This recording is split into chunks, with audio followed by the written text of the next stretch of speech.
آیت اللہ مہدی میر باقری جو کہ معصومہ قوم کے روضے میں درس دیتے ہیں، تو یہ بھی انہوں نے بھی یہی باتیں ارشاد فرمائی ہیں کہ اگر کسی کو شب قدر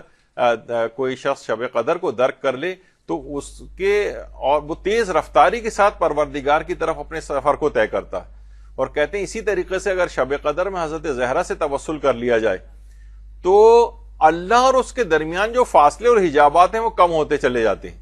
یعنی حضرت زہرا سے توسل شب قدر میں خاص طور پر کرنا یہ اللہ سے انسان کے فاصلوں کو بہت کم کر دیتا ہے. دیکھیے اللہ کے اور ہمارے درمیان ویسے کوئی فاصلہ نہیں ہے، وہ ہر چیز سے واقف ہے ہر وقت، لیکن کیا ہے کہ ہمارے گناہ اور ہماری نافرمانیاں جو ہیں ہمارے درمیان حجابات اور فاصلے ہماری طرف سے ڈالتے چلے جاتے ہیں.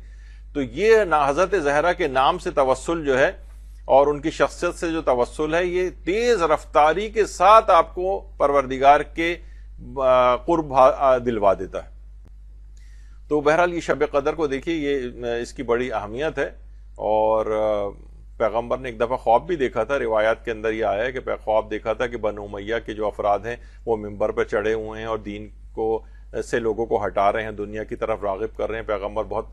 پریشان ہو گئے اور جبریل امین آئے، پیغمبر نے اپنا خواب ان کو سنایا، جبریل واپس گئے، پھر وہاں سے پروردگار کی طرف سے واپس دوبارہ آئے تو اپنے ساتھ کچھ آیات قرآنی اور سورہ قدر لے کر آئے. اور پروردگار کی طرف سے ایک پیغام بھی دیا کہ جب تک آپ کی امت شب قدر سے شب قدر اس کو حاصل رہے گی تب تک، اور یہ شب قدر سے متمسک رہیں گے آپ کی امت، تب تک یہ کوئی بھی فتنے ان کے اوپر اثر انداز نہیں ہوں گے. تو بہرحال یہ شب قدر یہ فتنوں سے بھی بچانے والی اس رات کو یہ والی دعائیں بھی کرنی چاہیے. اور یہ بھی آیت اللہ مہدی میر باقری صاحب نے اس میں بھی بات بیان فرمائی کہ جو لیلۃ القدر، اس میں لیل سے مراد حضرت فاطمہ الزہرا سلام اللہ علیہ ہیں اور قدر سے مراد پروردگار عالم. اللہم صلی علی محمد و علی محمد. تو لیل سے مراد حضرت زہرا اور قدر سے مراد پروردگار عالم کی ذات ہے. تو بہرحال اگر کوئی اس رات میں حضرت زہرا کا توسل اختیار کر لے تو پروردگار عالم سے اپنی تمام چیزوں کو منوا سکتا ہے. تو اور اللہ سے بھی بہت زیادہ قرب معنوی اس رات کو حاصل ہوتا ہے. نماز اول وقت کا اگر کوئی عادی نہیں ہے، بہت سارے لوگوں کی طبیعت یہ ہوتی ہے کہ نماز کو مختلف طریقوں سے ڈیلے کرتے رہتے ہیں. ابھی یہ چاہے وہ گھریلو خواتین کے ساتھ یہ بھی ہوتا ہے کہ وہ کہتے ان کو فوراً نہ کوئی کام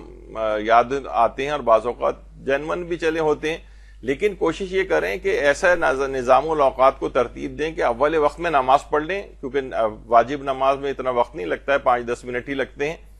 تو کم سے کم پھر نوافل وغیرہ کے لیے فارغ جو اپنے اوقات دیکھ لیں، لیکن نمازوں کو اول وقت میں پڑھنے کا ثواب بہت زیادہ ہے، بہت زیادہ ہے. نماز آخری وقت بہت ہی اس کا ثواب کم سے کم تر ہوتا چلا جاتا ہے. تو اس کی بھی اگر آپ عادی نہیں ہیں تو نماز شب میں اس کی عادی بن جائیں. اول وقت میں بالکل نماز مغربین آپ پڑھ لیں اور اس کی ابتدا اس سے کر دیں، اور دماغ میں یہی سوچیں کہ بس یہ شب قدر سے میں اس کی ابتدا کر رہی ہوں، اب ہر نماز کو اول وقت میں پڑھوں گی. انشاءاللہ پروردگار اس شب کی برکت سے اس دعا کو آپ کی قبول فرمائے گا اور آئندہ زندگی میں بھی نمازوں کو آپ اول اوقات میں پڑھیں گی. میں نے آج کچھ دن پہلے ہی اس کو سرسری طور پر بھی ذکر کیا تھا، آج بھی سرسری میں صرف یاد دہانی کے لیے کہ آیت اللہ مجتبہ تہرانی جو ہیں وہ یہ بات فرماتے تھے کہ میں نے بڑے بڑے علماء سے کسب فیض کیا ہے، اگر ان ساری تعلیمات کا خلاصہ مجھ سے ایک جملے میں سننا چاہو کہ بڑے بڑے مقامات کو کیسے حاصل کیا جا سکتا ہے، روحانی تکامل کیسے، ان سب کے علماء سے جو میں نے فیض حاصل کیا ہے اگر ایک جملے میں سننا چاہو گے تو وہ جملہ یہ ہے کہ ہر نماز کو اس کے اول اوقات میں انجام دو بس. تو اس کا مطلب یہ ہے کہ کتنا زیادہ ہمارے پاس یہ اگر ہم اس کے عادی نہیں ہوئے ہیں تو اب سے اس کے عادی ہو جائیں. یہ راتیں جو آ رہی ہیں بہت گولڈن اپورچونٹی کے اعتبار سے ہیں یہ راتیں. تو یہ پھر آپ کے پاس دوبارہ ایسا استحکام اور ایسی بابرکت راتیں آپ کے پاس نہیں آئیں گی کہ آپ اتنا عزم مصمم کر کے ان نیکیوں کو آگے بڑھا سکیں. ایک اور چیز بھی ہے خاص طور پر، پہلے بھی ہم نے اس کا تذکرہ کیا ہے کہ اتنی فیض اور برکت، ایک تو یہ ماہ مبارک رمضان ہی آپ کی زندگی میں دوبارہ آ گیا ہے، ورنہ تھا کہ کتنے افراد ہیں جو پچھلے سالوں میں اس دنیا کو چھوڑ گئے، لیکن یہ برکت آپ کو ملی ہے. پھر یہ پورا رمضان گزارتے گزارتے آخری عشرہ تقریباً شروع ہونے والا ہے، یہاں تک آپ کو مواقع ملے ہیں عبادت کے، اور پھر اس میں شب قدریں آپ کو مل رہی ہیں، تو پروردگار عالم کے حضور ایک سجدہ طویل اس رات کو ضرور انجام دیں۔ تو پیغمبر اکرم ختمی مرتبہ صلی اللہ علیہ وآلہ وسلم، اللہم صلی علی محمد وآلہ محمد، فرماتے ہیں کہ سجدے زیادہ کیا کرو، کیونکہ سجدہ گناہوں کو اس طرح جھاڑتا ہے جیسے ہوا درخت کے پتوں کو جھاڑتی۔ تو ایک روزانہ ایک طویل سجدہ، چاہے آپ اس میں کچھ پڑھیں یا نہ پڑھیں، پڑھ لیں، کوئی ذکر تو بہت ہی اچھا ہے، لیکن پروردگار عالم کے حضور ایک طویل سجدہ 2 3 4 5 منٹ کا، جتنا بھی آپ کے ساتھ ہو سکے، یعنی جس میں آپ تحمل کر سکیں، ہاں کوئی ایسا مسئلہ نہیں ہو رہا ہے مجھے، ایک طویل سجدہ روزانہ انجام دیں۔ یہ اس میں ایک عادت بنا لیں، اس رات سے اس کی ابتدا کر دیں، اور یہ بہت فوائد جو ہے حامل یہ چیز ہے، اور ایسے ایسے حجابات آپ کے اٹھیں گے پروردگار عالم کے کو سجدہ کرنے سے طویل۔ واسجد واقترب،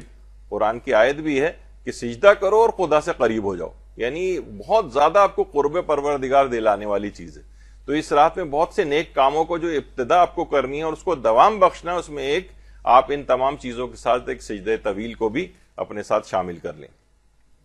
کیونکہ دیکھیے ایک بات کہی جاتی ہے نا کہ یہ ہمیں اس وجہ سے بوجھ لگتی ہے کہ اللہ سے ہماری محبت کا وہ معیار نہیں، تو اللہ سے اگر واقعی محبت ہو جائے تو یہ سجدے بوجھ نہیں لگتے ہیں، پھر انسان بیمار بھی ہے تو سجدہ کرتا ہے، اور بلکہ یہاں تک یہ بات کہی جاتی کہ اصل موقع دیکھیے یہی ہے جس میں آپ سجدے صحیح طور پر کر پا رہی ہیں، ورنہ کتنے ہی افراد ہم نے زندگی میں ایسے دیکھے ہیں جو اپنی نمازوں کو بغیر سجدوں کے پڑھ رہے ہیں، اب بوڑھے ہو گئے ہیں، اب گھٹنے نہیں مڑتے ہیں، اب کتنی ایسی چیزیں ان کے ساتھ ہو گئیں کہ پراپر وہ نماز بھی نہیں پڑھ پاتے ہیں، نہ پراپر سجدہ کر پاتے ہیں۔ تو اس موقع کو آنے سے پہلے جو افراد اس پر قادر ہیں وہ اپنی عبادت کو بڑھائیں، پروردگار کو سجدے زیادہ کریں، ورنہ یہ کچھ عرصے بعد خدا نخواستہ ہر شخص کے ساتھ مجبوری بھی آ جاتی ہے، اور بہت سے لوگ تو بغیر مجبوری کے بھی، ایسی خاص مجبوری نہیں ہوتی لیکن پھر بھی اپنی واجب نمازیں کرسیوں میں بیٹھ کے پڑھ رہے ہیں، اور اکثر مراجع کے نزدیک ان کی نمازیں بھی باطل ہوتی ہیں، اور بلکہ دوبارہ بھی پڑھنے کی ضرورت پیش آتی ہے۔ کچھ احتیاط واجب لگاتے ہیں، کچھ فتویٰ لگاتے ہیں کہ اگر جاہل قاصر و مقصر کی بھی بات آتی ہے اس کے اندر، لیکن بہرحال یہ کہ ہم کیوں اس طرف جائیں۔ تو جو بھی سجدے کر سکتا ہو اس موقع سے فائدہ اٹھائے، اور ورنہ یہ کچھ ہی عرصے بعد ہر شخص کی زندگی میں ایسا موقع آتا ہے کہ اسے بغیر سجدے کے نمازیں اشاروں سے پڑھنی پڑ جاتی ہیں۔ اور آیت اللہ سید علی آقا قاضی یہ بھی فرماتے تھے کہ روحانیت اور معنویت کو حاصل کرنے کی ایک راہ تو ہر شخص کے ہاتھ میں، وہ یہ ہے ہر شخص کو اس پر دسترس ہے، یعنی 500 سے 1000 سجدے روزانہ انجام دینا۔ یعنی اگر کوئی شخص اور کوئی مشکل چیزیں نہیں بھی کر پائے تو روزانہ اگر 500 سے 1000 سجدے وہ انجام دے لے، تو فرماتے ہیں یہ تو ہر شخص کے پاس حاصل ہے یہ والی قوت۔ اگر وہ دیکھیے کیونکہ طبیعتیں سجدے کے اوپر زیادہ مائل نہیں ہیں نا، اور کیونکہ واجب نمازوں میں تو گنے چنے ایسی سجدے ہوتے ہیں، یعنی واقعتاً اس کا لطف حاصل ہی نہیں کیا ہے۔ الگ سے نمازوں کے علاوہ جب سجدے اس طرح سے ہوں گے تو ایسا لطف محسوس ہوگا۔ کیوں ہے کہ اتنے یہاں تک کہ ایک فرشتوں کی عبادت ہی ہے، جو کچھ فرشتے ایسے ہیں جو ہر وقت سجدے میں رہتے ہیں، کچھ ایسے ہیں جو ہر وقت رکوع میں رہتے ہیں، اور ائمہ اور دیگر معصومین کس طرح سے کثرت سجدہ کیا کرتے تھے، اتنے طویل سجدے گھنٹوں پر محیط ہوتے تھے۔ تو بہرحال یہ کہ یہ روحانیت کو حاصل کرنے کی بہترین تو اسی رات سے ایک طویل سجدے کی ابتدا یا کثرت سجدہ کی ابتدا آپ کر دیجیے۔ اس رات کو خصوصی طور پر آپ کو نماز جعفر طیار کو ضرور پڑھنا ہے، اور یہ اس وجہ سے بھی پڑھنا ہے کہ اس رات یعنی واقعتاً تمام مستحبات کے اندر جو یعنی بالکل معتبر ترین نمازوں کے اندر سے اس میں سر فہرست نماز شب وغیرہ کے بعد جو ہے، یا اس کے ہم پلہ ہی نماز جعفر طیار ہے۔ یعنی ورنہ تو بہت سی نمازیں ایسی ہیں کہ جو رجا کی نیت سے پڑھی جاتی ہیں، یا ان میں ان کی سند اتنی ثابت نہیں ہوتی لیکن پھر بھی پڑھی جا سکتی ہیں۔ یہ تو معتبر ترین نماز ہے نماز جعفر طیار۔ تو یہ اچھا، یہ تمام مشکلات کے حل کے لیے بھی اکسیر اعظم ہے، یعنی تمام مشکلات بحیثیت مجموعی اور خصوصیت کے ساتھ آپ اس رات میں ایک کام اور کر لیجئے گا، وہ یہ ہے کہ اس نماز جعفر طیار کی آپ یہ نیت کریں کہ یہ دنیا میں رہنے والے تمام مومنین و مومنات ان کی جو بھی حاجات ہیں میں ان کی قبولیت کے لیے اس کو پڑھ رہی ہوں۔ ایک فرشتہ پروردگار عالم خلق کرے گا، اور جو جتنی لوگوں کی خواہشات ہیں وہ تو آپ کی دعا سے قبول کرے گا ہی کرے گا. خود ایک فرشتہ جو ہے وہ آپ کے حق میں دعا کرے گا کہ یہ تمام باتیں آپ کے اپنے حق میں بھی قبول ہو جائیں, وہ دعا آپ کے لیے کرے گا. تو نماز جعفر, اللہم صلی علی, تو نماز جعفر تیار اس میں بالکل فراموش نہ کریں, اور اس کے بعد عادت بنا لیں اگر کسی کی واقعی ہو جائے, کیونکہ شب قدر کی برکت ہے, ابھی مشکل لگ رہی ہوتی ہے, لیکن اس کے بھی بہت سے ایسے طریقے ہیں کہ جو ذرا جلدی بھی ہو جاتا ہے. جلدی اگر ہو تو نمازوں کے بعد بھی تسبیحات کو مکمل کیا جا سکتا ہے, اگر اتنا وقت نہ ہو کسی کے پاس اور جلدی میں ہو. تو نماز جعفر تیار آئندہ زندگی میں بھی روزانہ یا ہفتے میں ایک دفعہ یا مہینے میں ایک دفعہ اس طرح سے کر کے, یا 15 دن میں ایک دفعہ کوئی اپنا ٹائم ٹیبل شیڈیول اور اس میں مارک کر لیں کیلنڈر وغیرہ کے اندر, تاکہ آپ کو یاد رہے کہ مجھے کتنی اس کو پڑھنی ہے, پھر اپنی صلاحیت کو اور بڑھاتے جائیں. تو نماز جعفر تیار, اور کوشش کریں, میں نے کسی عالم کا پڑھا تھا, وہ فرماتے تھے کہ میں نے اس کبھی بھی اپنے لیے نہیں پڑھا ہے, بلکہ تمام مومنوں مومنات کی مشکلات کے لیے جو اس کو پڑھتا ہوں, تو وہ میری بھی ساری مشکلیں اس وجہ سے حل ہو جاتی ہیں. تو یہ اس رات کو خصوصیت کے ساتھ, خاص طور پہ علماء ایک اور بھی کہتے ہیں اگر بہت ہی شدید کسی کو یعنی بہت اہم ترین حاجت ہو, تو وہ پروردگار عالم سے حضرت زہرا کی شکستہ پسلیوں کا واسطہ دے کر اگر دعا کرے تو وہ بھی فوراً دعا قبول ہوتی. لیکن اسے عام دنیاوی حاجات یا اس طرح کی جو زیادہ اتنی اہم حاجات نہیں ہیں, اس کے لیے اس طرح کا واسطہ نہ دیا جائے, بلکہ بہت آپ کی زندگی کی کوئی بہت ہی زیادہ خاص حاجت ہو تو اس میں اس کو بنایا جا سکتا ہے ان الفاظ کے ساتھ. اور اب علماء بلکہ بہت سے افراد یہ بات کہتے ہیں, ما درا کا ما فاطمۃ الزہرا, یعنی کہا جاتا ہے جس کی ایک تسبیح, جو تسبیح فاطمہ کا جو اتنا اثر رکھتی ہے کہ گناہوں سے انسان ایسا پاک ہو جاتا ہے جیسے ابھی ابھی پیدا ہوا ہو, اس کی شان کا ادراک کرنا, یعنی جس کی صرف فقط تسبیح جو ان سے منسوب ہے وہ پڑھنے سے انسان گناہوں سے پاک ہو جائے, اس کی عصمت کا کیا عالم ہوگا, اس کی شان کا پروردگار کے ہاں کیا عالم ہوگا. تو اس کا حوالہ دے کر, ان سے استغاثہ کر کے اور ان کا واسطہ دے کر انشاءاللہ جو دعا کریں گی وہ ضرور دعا قبول ہوگی. اچھا, اب علماء بہرحال ایک چیز اور بھی فرماتے ہیں کہ سارے گناہ تو معاف ہو جاتے ہیں, لیکن بہرحال یہ ضرور ہے کہ جو حق الناس والی چیزیں وہ معاف نہیں ہوتی, جن کے قضا واجبات انجام دینے وہ معاف نہیں ہوتے, وہ ویسے ہی کیے جائیں گے. اور آیت اللہ شیخ محمد غربی اصفہانی کمپانی فرماتے تھے کہ فاطمہ زہرا اولیاء خدا کی شب قدر ہیں,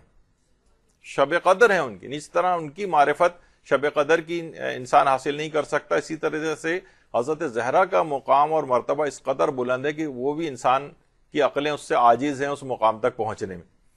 اور خاص طور پہ ایک چیز کو اور بہت رائج کرنا چاہیے, ہمارے ہاں بہت سارے سفرے اور دسترخوان رائج ہیں, امام حسن کا دسترخوان ہے, ام البنین کا دسترخوان ہے, اسی طرح سفرے حضرت فاطمہ الزہرا سلام اللہ علیہا, اس کو بھی رائج کرنا چاہیے. اللہ صلی اللہ علیہ وسلم.